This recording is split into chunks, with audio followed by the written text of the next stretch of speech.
Okay, Shelley, can we start by sharing our agenda slide?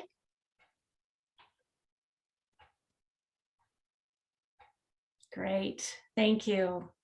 Well, welcome again, everyone. I'm Sandy Robert, CEO of AWIS, and it's my honor and pleasure to welcome you today to AWIS's 50th celebration. Over the next hour, we'll be celebrating AWIS's past and connecting with members, allies, and supporters, and reaffirming our commitment to championing women in science. I'd like to extend a special welcome to the past AWIS presidents in the audience today, and also to our fellows. Thank you for your service and for staying engaged. You may recognize some faces in this video celebrating AWIS's history.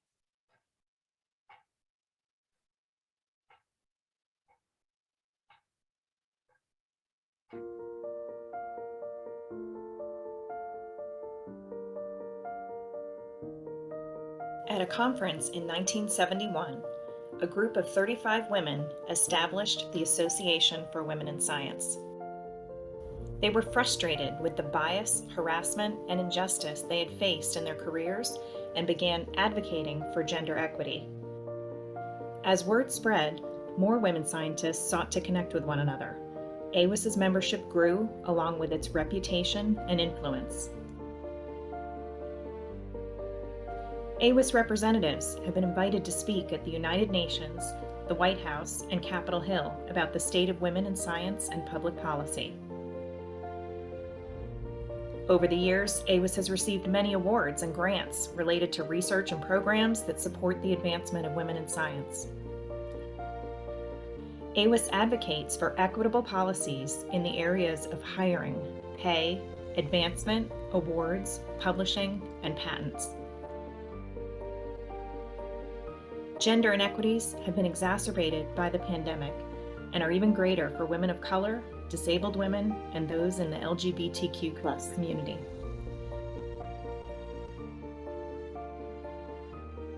Today we celebrate AWIS's history and the positive impact it's made on the careers of countless women in STEM, but we are not done. AWIS is committed to creating safe and inclusive workplaces where women in science can achieve their full potential.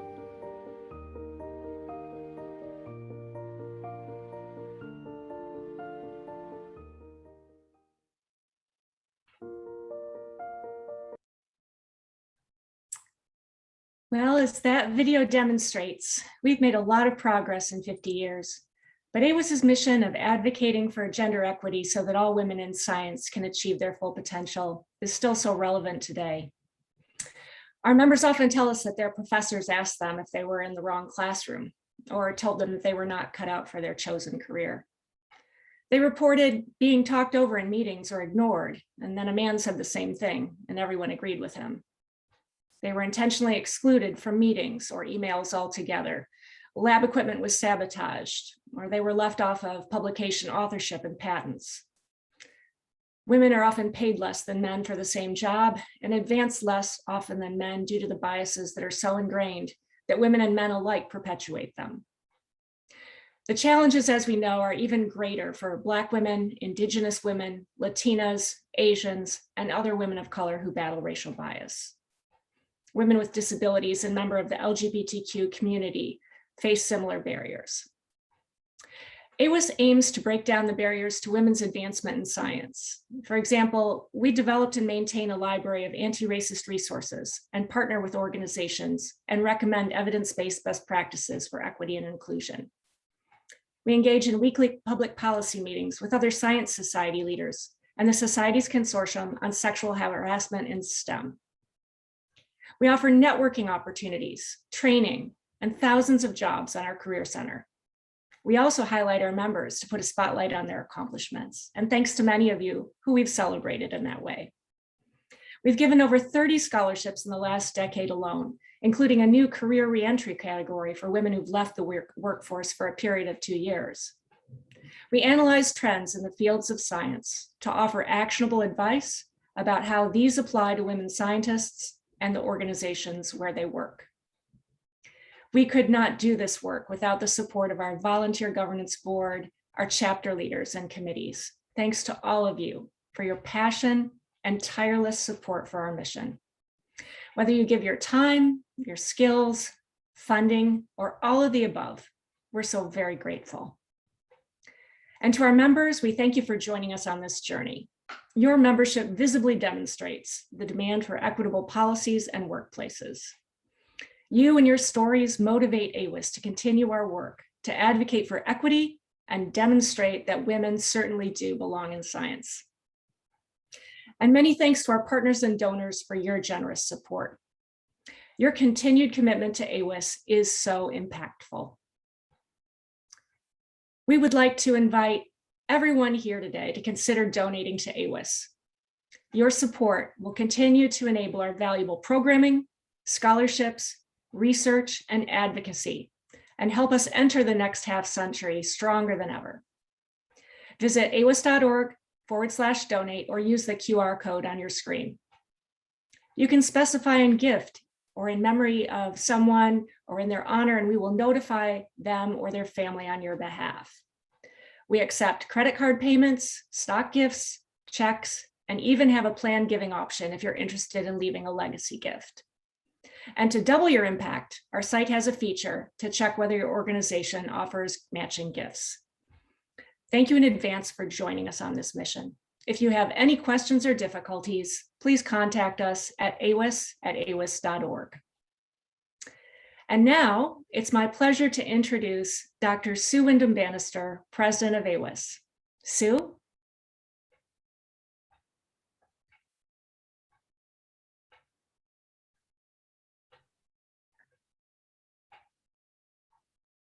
Here I am. Sorry about that. I couldn't resist having a filter to celebrate our birthday. Happy birthday to all of us. And thank you, Sandy. I've been looking at some of the chats as we're getting going, and it's wonderful. It's so incredibly heartwarming. As you noted, Sandy, we've come a long way, and my hat will disappear in a minute, by the way.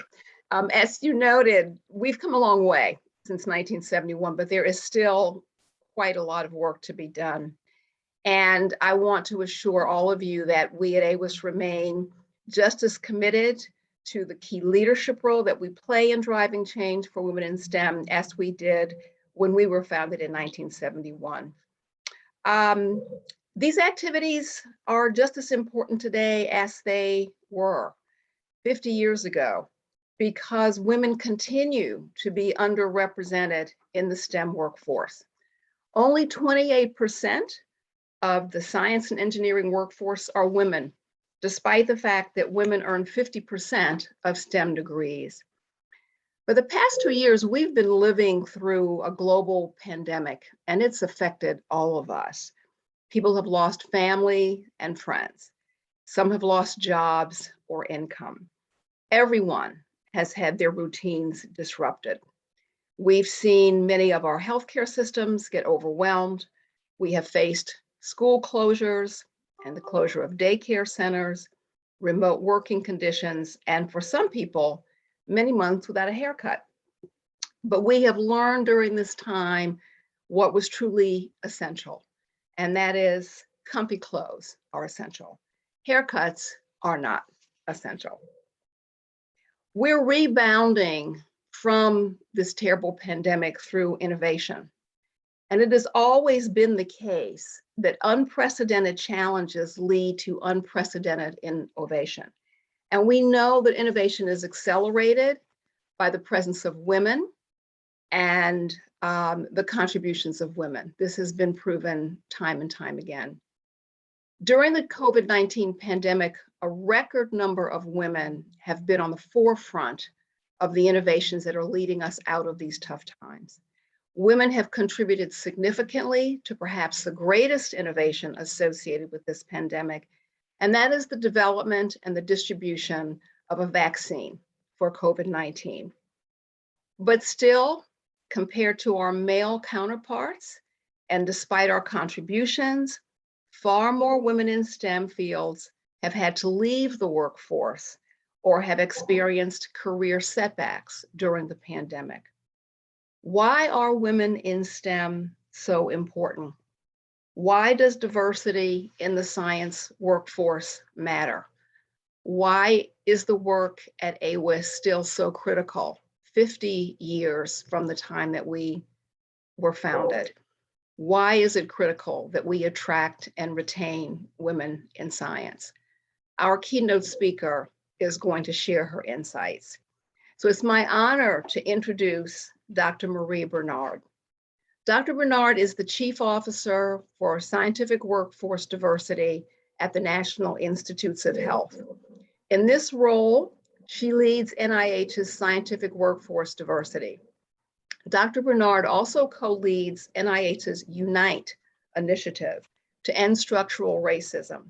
She has lectured and published widely in her area of focused research, which is nutrition and function in older populations. And she has won numerous awards for her national leadership in geriatric research which is near and dear to my heart as someone who just turned 70 in July and still trying to cope with that. She has won awards as well for her teaching and for her clinical practice. Dr. Bernard also has been a strong advocate for diversity in clinical studies, appropriately including, and the importance of appropriately including patients who provide diversity in terms of gender, race and ethnicity, and age. We are really fortunate to have her with us today for our 50th anniversary celebration. So Dr. Bernard, welcome, and we are looking forward to your comments. Thank you so very much. And even though we practiced this, for some reason my slide's not coming up. Do you see my slides now? Yes, we see them. Okay, very good. So first of all, happy birthday, AWIS. Yes, my life prior to becoming what's called the Coswood here at NIH was as the Deputy Director of the National Institute on Aging, or geriatrician by training. And in geriatric circles, life just begins at 50. So you have a lot of way to go. I will talk to you over the course of the next 20 minutes or so about why diversity matters, giving some data for some of the things that were mentioned earlier, some of the threats that exist to that diversity, particularly as documented from the COVID-19 pandemic, and then opportunities going forward, particularly things that are NIH-centric. So why does diversity matter? Because as we try to solve the complex problems in biomedicine, it's like an elephant 50 times larger than this, and we're all approaching it without true full vision. So we need to approach it with lots of different people, lots of different perspectives, both personally and professionally, to begin to get a full sense of the problem. This is conceptually. Data-wise, there are a lot of data, particularly in the business setting, burgeoning in the scientific setting, such as this study by Freeman and Wong that looked at some 2.5 million papers to look at their impact and their citations. They looked at what they developed, what they call a homophilia index, the degree to which the authors seem to all be of the same ethnicity based upon last names. Not a perfect methodology, but something that could be consistently applied. And that they found the higher the homophilia index, the lower the impact factor, all the way through to a 10-author paper where you have a low homophilia index and a high impact factor. Of course, you'll say a paper that has 10 authors to it is probably speaking to a different type of science than a paper with 2 authors. But whether they looked at it in terms of homophilia factor, in terms of geographic diversity of the scientists, or information diversity in terms of the number of references on the paper, they found that the greater the diversity, the greater the impact and the citation percentile. And then this lovely study by Haynes and colleagues reported just last year is another example.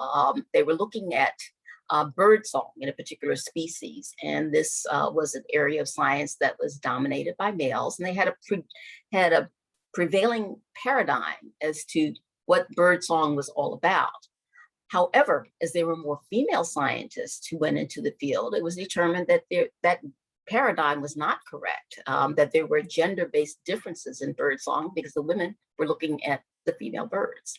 And there are other examples in terms of patents, et cetera. And yet we know that we're not taking advantage of the full talent that's out there. For instance, when you look at by race ethnicity, receipt of R01 type grants from NIH versus representation in the STEM workforce versus representation in the general population, non-Hispanic whites are well represented, Asians are well represented. However, Hispanics, Latinos, and African Americans and Blacks are not well represented for R01s or in the STEM workforce relative to their representation in the general population. And if you wanted to look at the data with regards to American Indians, Alaska Natives, or Native Hawaiian Pacific Islanders, the numbers are so very small that they can't be shown here on the scale. Looked at in another fashion, when you look at AAMC data about gender, whether it's underrepresented women or well-represented men, women, underrepresented men, or well-represented men, there's a good mixture at the instructor level. But as you go further and further up the professorate to full professor and department chair, there's not nearly the diversity that you would expect given the earlier parts of the career trajectory. Thus, we have a lot of work to do still. And then there are the threats due to the COVID-19 pandemic that we're hopefully coming out of, but can't say that for sure as yet. We at NIH gathered data with regards to this in 2020. We did a survey of our own staff in the summer of 2020. And this is summarized in the document that can be found at this URL. We also did surveys of extramural institutions, vice presidents of research and equivalent, and individual researchers who had some reason to interact with the NIH system in the prior 2 years. This was something that was led by my office in collaboration with the Office of Extramural Research and several other NIH offices, so that we would have some data, some evidence. We asked the institutional officials what was the impact of the pandemic on their research, the anticipated financial impact, and how they were planning for and prioritizing operations. The survey was conducted early October to early November, so it's exactly a year ago. And for the individual researchers, it asked about the impact on research, career trajectory, what external stresses people were experiencing, and whether their institutions were providing them effective support. And I'll primarily focus on these first two questions for the individual researchers. We were very pleased. We had a 32% response from the institutional officials. We had almost 20% response, a little more than 45,000 researchers who responded to us. I think the largest number of any cross-sectional survey that's been done about COVID. And this is the distribution by gender identity. This is the distribution by race ethnicity for women. And this is the distribution by disability status and by sexual orientation. So largely non-Hispanic, white, and Asian, but we had some from other groups as well. A goodly half of the respondents were early career investigators within 7 years of having received their degree. Almost 20% were mid-career, 7 to 14 years, and then the remainder were senior career investigators. And people were largely doing laboratory-based research, but some clinical research, epidemiologic, sociologic, and computational research. So this busy slide gives you in the aggregate what was seen when it comes to whether the pandemic would have a negative impact on career trajectory. There was pretty much an agreement among men, women, and others as identified in terms of lower job productivity similarly. But the impact of societal and political events was heavily felt by those who identified as other in terms of gender. Similarly, things having a negative impact on physical and mental health was particularly felt among those who identified as others.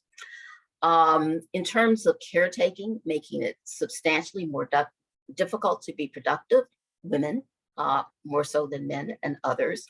And those who identified as other found that their organization was not particularly helpful in being supportive to them. Looking at this more carefully, in terms of productivity, there were differences by race ethnicity, with women with two or more races or Native Hawaiian Pacific Islander women being most concerned, and Black and African American women and Alaska Native, American Indian Alaska Natives less so. Similarly, when it comes to the pandemic having a negative impact on their career trajectory, Asian women and Native Hawaiian Pacific Islander women expressed much greater concerns than American Indian, Alaska Native, and Black and African American women. And as we looked at the data more carefully, this seemed to be related to the type of research one did, with Asian women largely doing laboratory-based research. A year ago, many of those women were not able to get to their labs, whereas, for instance, Black and African American women had much more than epidemiologic research that theoretically one could do from a distance. Caregiving was a big issue.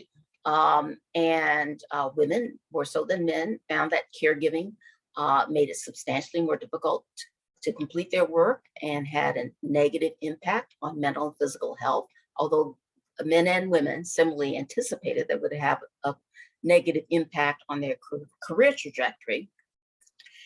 And probably not surprisingly, it depended on what type of caregiving one was providing.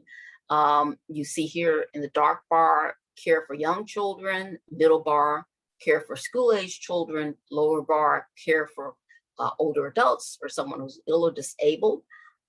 So in terms of lower productivity, negative outlook on career, making it substantially more difficult to complete job responsibilities, is pretty much tiered, taking care of young children, school-age children, older adults, until you look at the mental health impact on productivity, where taking care of young children and older adults seem to be even. And as a geriatrician, I would certainly say that it's conceivable that those individuals who are having the negative mental health impact perhaps were taking care of older adults who had cognitive problems such as Alzheimer's disease, functional decline. We didn't have enough data to be able to really delve into that deeply. But bottom line, as we all know, this has provided threats to people staying within the scientific workforce. So we at NIH have been doing things to try to address that. For instance, there are now childcare costs provided for people who have Ruth Kirstein Training Award. We let people know that if they were on an F award or a K award, that their awards could be extended, that if they were early stage investigator and their research was being impacted, that status could be extended. And we've publicized now that for any sort of conference grant that's funded by NIH, the organizers must identify and publicize resources for childcare and other types of family care. And we continue to evaluate the data and consider what our policies should be. We're hopeful that we can help obviate the impact of the pandemic, although the impact may last for years. We will have to continue to watch and monitor. But we also think that there are a number of wonderful opportunities that are out there, catalyzed by the pandemic, unfortunately, but they are opportunities nonetheless. One of them is the NIH Unite initiative that I have the privilege of co-leading for all of NIH with Larry Tabak, the principal deputy director, and Alfred Johnson, the deputy director for management. What is NIH Unite?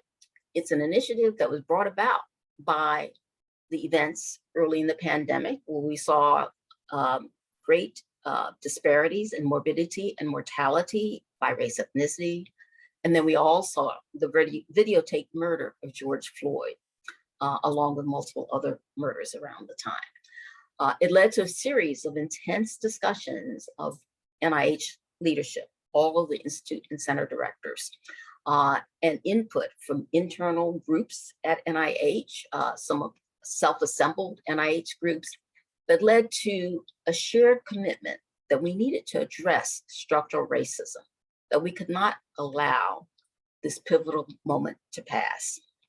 So a lot of internal discussion over that summer of 2020, an internal launch in October of 2020, and then an external unveiling on February 26th of 2021 of what we're calling the NIH Unite initiative, designed 5 different work streams to help us understand stakeholder experiences through listening and learning, to work on new research on health disparities, minority health, and health equity, to improve our own internal culture and structure so that we can role model what we would expect for external academic institutions and research institutions. We're going to hold ourselves to being transparent, to communicate and being accountable, and we will absolutely and are looking at the external research ecosystem and what sorts of changes need to be made there. We said when we unveiled this on February 26th, and then as we did a recounting of our accomplishments on June 11th at a meeting of the advisory committee to the director, that we would publicly commit to identifying and correcting any NIH policies or practices that may have helped to perpetuate structural racism. And true to that, Francis Collins, NIH director, on Friday, February 26th, made this statement. It was published on our website the following Monday, March 1st. To those individuals in the biomedical research enterprise who've endured disadvantages due to structural racism, I am truly sorry. NIH is committed to instituting new ways to support diversity, equity, and inclusion, and identifying and dismantling any policies and practices at our own agency that may harm our workforce and our science. So to that end, we're committed to aggressively implement approaches to address the Ginter gap to enhance portfolio diversity. You may say, what's the Ginter gap?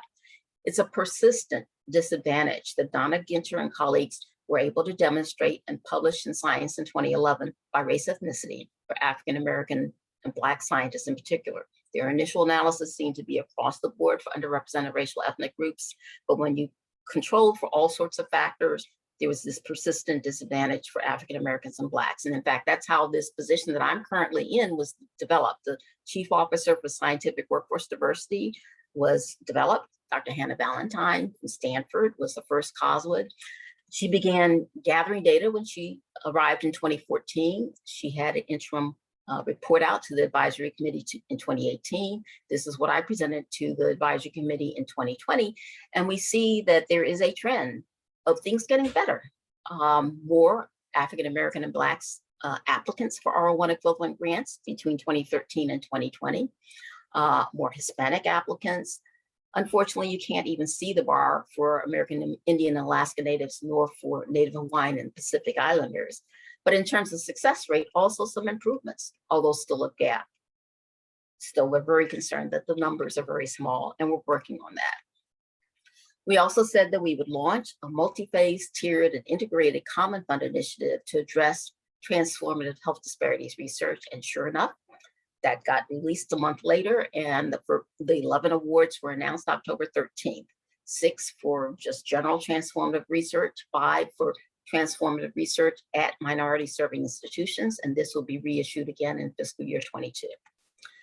We also said that we would ensure a robust NIH-wide commitment to a then in development National Institute of Minority Health and Health Disparities RFA on structural racism and discrimination. And true to form, that was published and applications were received August 24th. I understand there was a very robust response to that. As a bonus, the NIH-wide BRAIN initiative published for the first time a funding opportunity announcement that calls for plan to enhance diverse perspectives as part of the scoring criteria. As you're probably very well familiar, usually we go through the scoring process and then if it's a clinical study, separately consider whether or not there's adequate inclusion of underrepresented populations, women, et cetera. This is speaking to the diversity of the scientific team, and it's part of the overall scoring. And we're very excited about this. There are several other funding opportunity announcements that are now incorporating this language into their announcements. And we will see whether this has an impact in making sure that there are more diverse perspectives at the table.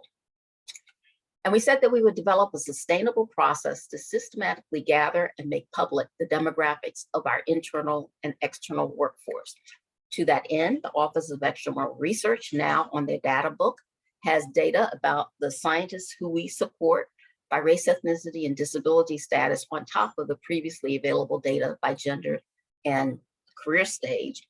And yes, we have published our own data of our staff by race, ethnicity, and by career category. So what are we anticipating doing going forward? Well, as we stated on June 11th, we're very grateful that President Biden has proposed increased funding for the Minority Health Institute, Nursing Institute, Heart, Lung, and Blood, and the Fogarty International Center, 4 institutes and centers that get disproportionate numbers of applicants from underrepresented group scientists, often focusing on health disparities research, but having a lower than average success rate for funding. And I'm really excited to hear that there may have been some sort of budget agreement that was decided upon in the last couple of hours. Maybe We will be beyond our continuing resolution, and maybe we will have a budget. See. We also said that we were going to encourage all of the institutes and centers to develop disease and topic specific solicitations in health disparities, minority health, and health equity research. That we would develop programs to spur institutional culture change, in support of inclusivity and equity, building upon things such as the faculty institutional recruitment for sustainable transformation funding opportunity announcement that was released actually in December of 2020, but is very much part of this effort to be more diverse and inclusive. The goal of this is to develop cultures of inclusive excellence in multiple academic research institutes through faculty cohort hiring, working at the institutional level to address bias, faculty equity, mentoring, and work-life issues with this coordinating center to help us evaluate this. It's being funded through the NIH Common Fund, almost $250 million over the next 9 years. And these are the initial first awardees. We just launched this yesterday in a meeting with those awardees. And I can say that it's a combination, you can probably see that high resource institutions, low resource institutions, a collaboration between Tuskegee, University of Alabama, and Birmingham. And Morehouse School of Medicine is leading the Coordination and Evaluation Center. There are 2 additional solicitations, one for fiscal year 22 that actually is already closed, and then there'll be another one in fiscal year 23. And it's our expectation that we will probably have about 14 or more of these cohorts across the country that will be looking to make that sort of difference. However, there's been such a robust response to the solicitations that in my role, I wear 2 hats. My hat as a Coswood, we are going to be doing a seminar coming up December 18th that we invite you to, where we're going to talk about achieving equity in faculty hiring, the pros and cons, to begin a longer discussion that will be carried on in February. We want to capture that energy and enthusiasm. Other things that we said we would do, we would increase underrepresented group career opportunities starting at the K through 12 level by getting multiple institutes and centers to sign on to what's called the Science Education Partnership Award Program. That we would look at how our staff interact with applicants, particularly underrepresented group applicants, to make sure there's not bias or any inequities in that interaction that can make such a difference in whether or not one pursues a funding opportunity. That we would expand programs with historically Black colleges and universities, tribal colleges and universities, and minority serving institutions. And that, in a whirlwind, is what we are doing with the NIH Unite initiative. I always like to close with this quote from the Reverend Dr. Martin Luther King, because sometimes we hear that people don't see themselves in this initiative. But I will remind you that injustice anywhere is a threat to justice everywhere. We're caught in an inescapable network of mutuality, tied in a single garment of destiny. What affects one directly affects all indirectly. And it's our thought that as we step back and look systematically at everything that we're doing to make sure that it's equitable, many people will benefit from it. So if you're interested in reading more, there's this Cell commentary from June 10th of this year. Larry Alfred and I, with the director of our EEO office, basically also have a commentary coming out in Nature Medicine in November that you might want to take a look at. And these are the 80+ volunteers who work on the NIH Unite initiative. There are only 2 people who paid full-time to do this. Marjay Esther, who's a program support person, Victoria Rucker, who's a program manager. As I said, I have the great honor of co-leading this with the principal deputy director and the deputy director for management at NIH. So I will close with our favorite adage, great minds think differently, and I'd be happy to answer any questions you might have. Dr. Bernard, thank you so very much. I feel incredibly inspired, and there's something about seeing the data that makes it more real and helps us understand the gap we have to close. I know many of us on this call really share your concern about certain populations where we don't even have enough data to be able to really track that yet. But I'm also very encouraged by what you were showing in terms of the awards that are being received now, and that there's greater participation from diverse groups in those areas. As we get going in Q&A, and thank you for making some time to do that, I have a question for you around what part of the Unite program are you most excited about, and what do you look for in terms of impact? So asking me what I like most about Unite is like, which is my favorite child. I'm really pleased with everything that's coming out of Unite because I'll have to say, when we got started with this in October of 2020 and we had 80 plus people involved, I was thinking, how in the world are we going to make this work? It was like a house of Babel with people, talking from different viewpoints, because you had early career people, very senior people, you had scientists, non-scientists, but it has come together. And I like to look at it as our focusing in three main areas. One is what we're doing with health disparities research. And as you've seen, we have several solicitations out there. We're encouraging the institutes and centers to do more. And we're going to have, I didn't talk about this, but we'll have a means of better tracking what's happening in that funding. So that's exciting. I'm excited about what we're doing internally. We are really stepping back and saying, what do the data show? And the data, in many cases, are concerning about how well we are doing with our own staff. And just this morning had a chance to talk to the steering committee of the Institute and Center directors about now a performance plan element for them for this fiscal year in their evaluation on diversity, equity, inclusion, and accessibility. And a component of that is going to be an expectation of the development of racial and ethnic equity plans for each institute and center. That's unprecedented. And it's going to be an iterative learning community sort of approach. And then on the extramural side, I'm really excited because that group that has been thinking about this for a year now has all of these proposals that are blossoming that will address things from entry point all the way through to a person who's getting that R01.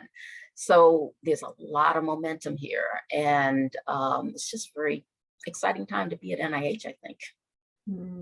Thank you so much for those insights. I want to ask Jade and or Shelley if we have other questions that have come in.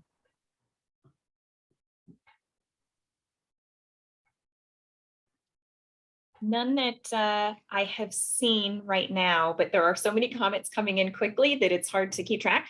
I did just have an idea that I'd like to throw out to the audience, that if anybody wants to stay on at the end of the hour, Jade and I are willing to stay on and open your lines so that you can connect with people that you haven't seen in a while. If you'd like to do that, just stay on the line. Great. Sue, I know you always have a lot of very interesting questions to ask too. I'm sure you must be thinking about something to ask Dr. Bernard. Oh, and you're on mute. Thanks, Sandy. I am also very interested, Dr. Bernard, in some of the work that you've been doing in your focus area, which is around geriatrics. And I think some of the overlap between that work in geriatrics and also how that informs some of what you've learned and you're thinking about as far as the importance or issues in diversity that we need to think about more broadly even than what it means for our workforce, what it means for how we do our work. And if you'd like to just share in a few insights about that, I would love to hear more. Thank you for the question. Yes. In my other life as an academic geriatrician and at NIH is co-leading our inclusion governance committee, it was very clear to me that there are ample opportunities for us to think more broadly about the inclusion of older adults in studies. And when you think about the inclusion of those older adults, particularly older adults who come from underrepresented racial and ethnic groups. It's been in my life as a true academic before coming to NIH, I would frequently see an 80 or 85-year-old African-American woman or Latina who had multiple chronic illnesses. And I was trying to apply evidence-based approaches to their care, but the data was generated in people 50 and 60 years old who didn't have much in the way of other chronic illnesses. And yet we know for those populations, there are often multiple chronic illnesses and other reasons that things can be different.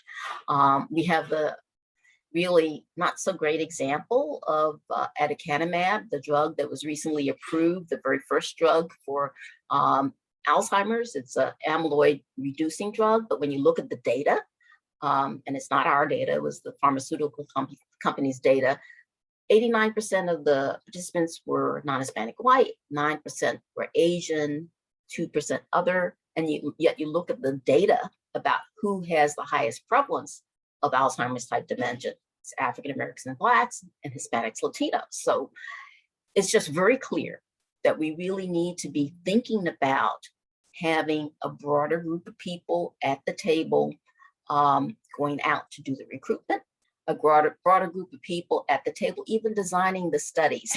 Again, this aducanumab study, you have to have multiple scans, you have to have cerebral spinal fluid testing.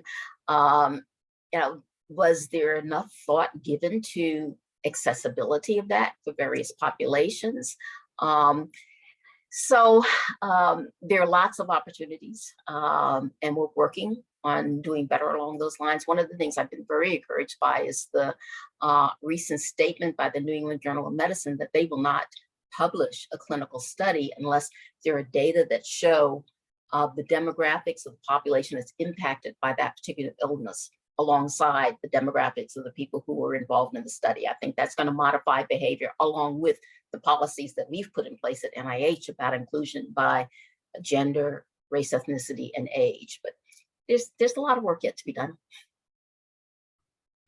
Thank you. And, we have another question that's come in, Dr. Bernard, from Mary Katani, who's with our Chicago chapter, asking, the new childcare support is so impactful. Has NIH considered engaging in an institutional match option to further its impact? Oh, that's a great concept of an institutional match for the childcare option. I know that there are some challenges with us as a federal entity mandating matches. But I think that it would be really good for institutions in general to make that part of their policy. I will definitely talk to my colleague, Mike Lauer, who's director of the Office of Extramural Research, to make sure about what might be possible. But that's what I recall, that we have some limitations as feds, but I'll find out. Great, thank you. And we're running into our time limitations, but we have one more question here. Dr. Bernard, could you please, oh, excuse me, that's not the question. From Mariah Beck. I was recently on an NIH grant review panel, and we were asked to participate in a new anti-bias training that was very insightful and impactful. I was wondering if NIH is thinking about developing or requiring this sort of training for all institutions and individuals that have NIH funding.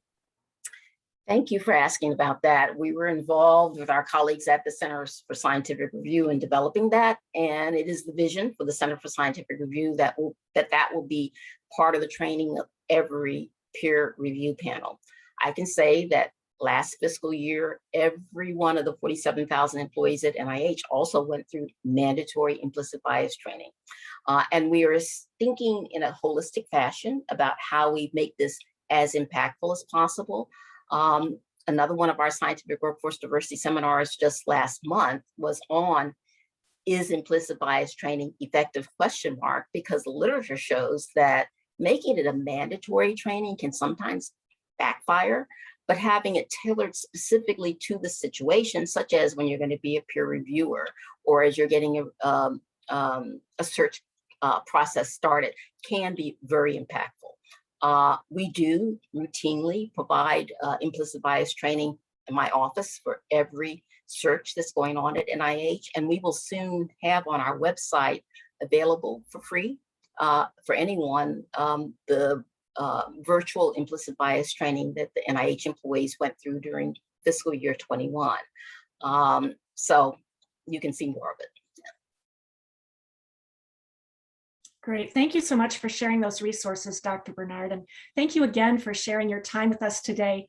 It's been a really marvelous opportunity to get to know about you and your own science journey and the work you're currently doing. Thank you so much for your contributions to science. It's such a pleasure to have you be with us on our 50th anniversary. Thank you again. Thank you. So I'm going to, speaking of leadership, bring us around to talking a bit about our Leadership Award. The latest issue of AWIS magazine focuses on innovation and leadership, and it contains more insights from Dr. Bernard, and that can be found at awis.org/magazine. So on the topic of leadership, as we move into the award segment of the program, we're going to kick off the next segment, which is a recognition of our Leadership Award. And Sue, I'm going to ask if you would do the honors. Thank you. Thank you, Sandy. I'm going to say again, just the wonderful conversations that are going on in the chat room are heartwarming. They are really validating of the work that we do. People are talking about, some of the impact that we've had on policies and tools that are really helping women with their career goals and moving into leadership roles. So it's great to see the ways in which AWIS has very directly impacted so many of you. And as you know, one of the things that is really important to us to do at AWIS is to recognize women in science for their achievement. I mentioned earlier in my comments that a record number of women have contributed to the development and distribution of COVID-19 vaccines. And our Leadership Award winner this year recognizes the contributions of one of those women, Dr. Maria Belén Carrillo Rivas. Dr. Carrillo Rivas received her PhD in human genetics from Oxford University. She completed her postdoctoral work in cell biology and immunology at Harvard Medical School. She participated when she was doing her graduate work in the Human Genome Project and actually discovered a gene that is directly linked to a rare disease. She currently is the Vice President for Global Regulatory Affairs at Saniona Biotech, which is a biotech company that is focused on discovering, developing, and delivering innovative treatments for rare diseases around the world. Immediately prior to joining Saniona, Dr. Carrillo Rivas was head of global clinical submissions, quality, global regulatory affairs, global product development at Pfizer. Any of you who have received the Pfizer COVID-19 mRNA vaccine need to know that Dr. Carrillo Rivas played a critical role in Pfizer's vaccine submission. She spearheaded the decisions on the company's FDA submission strategy, its readiness, and the clinical data quality. She was the single point of accountability at Pfizer that ensured that the company was really ready to submit its data to federal regulatory agencies for emergency use authorization. Dr. Carrillo Rivas is a wonderful leader. She's committed to the development, not just of women who have been on her teams, but also to students. She's an inspiring role model who challenges the status quo. She's persistent, she's passionate, she's brave, but she's humble and she's open. We had a wonderful fireside chat last week, and that fireside chat video will be available in its entirety. But here is just a little snippet of her advice for women in science. Can we play that video, please?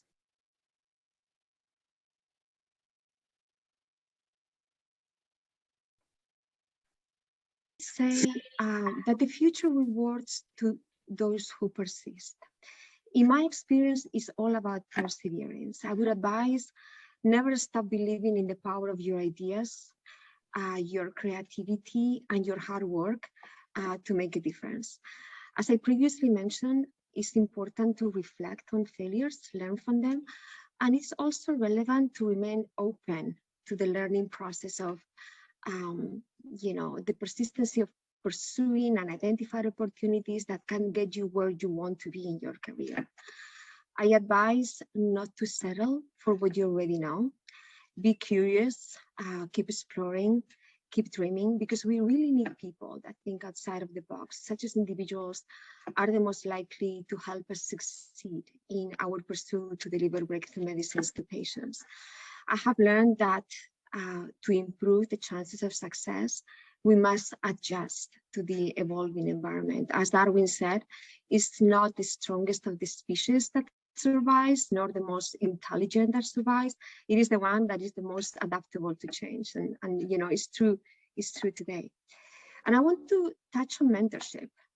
Finding a mentor that you can both trust and mimic is a big advantage to guide you along the journey.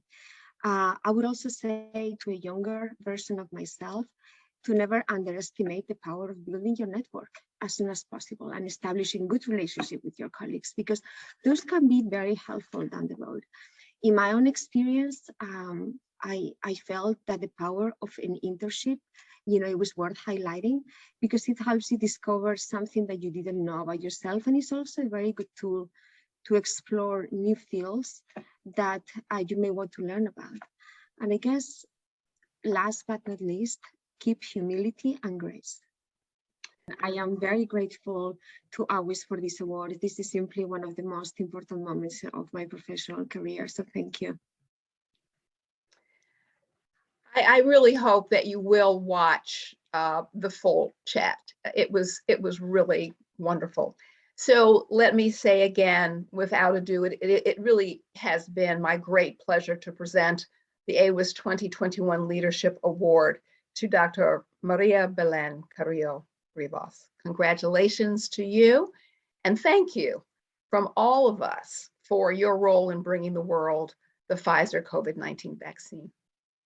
Back to you, Sandy. Oh, thank you. And there's so many wonderful celebrations within celebrations on our momentous 50th birthday. I want to turn our attention to thinking about the scholarships that we've been involved in over the past year. This year, AWIS added 2 new scholarship categories. Sarah A. Berlinger received the $10,000 Distinguished Doctoral Research Scholarship. Sarah is a PhD candidate and NSF Graduate Research Fellow in the Department of Chemical and Biomolecular Engineering at the University of California, Berkeley. Congratulations, Sarah.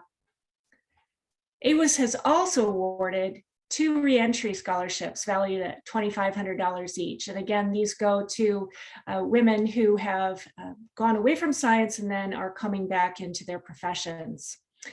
First to Dr. Natalia Misunu, who spent a couple of years away from the bench focused on raising her son. She now plans to return to the European Molecular Biology Laboratory as a scientific officer in the Crocker Lab. And Dr. Janet Gus Darwich, who also put her research on hold to meet the needs of her son, who was diagnosed with autism. His difficulties have inspired her to return to her research career, where she plans to study an animal model of autism. And then most recently, Michaela Boyd, a senior at the Coe College in Cedar Rapids, Iowa, received the Kristen R. Lorenzen Award. Funded by the AWIS Educational Foundation, this annual $2,000 award goes to a well-rounded undergraduate woman studying physics, geophysics, or geoscience. Michaela is involved in the music program at Coe. She's president of the Physics Club and vice president of the Wind STEM Club and secretary of the MU-Phi chapter. And maybe in a few years, we'll see her on the AWIS board. You can read more about Michaela, her mentors, and her advice for other young women in the latest issue of AWIS magazine. Congratulations to all of this year's scholarship recipients. And to keep you updated, our scholarship period will be reopened in December. We invite you to apply and/or share the application process with those you know.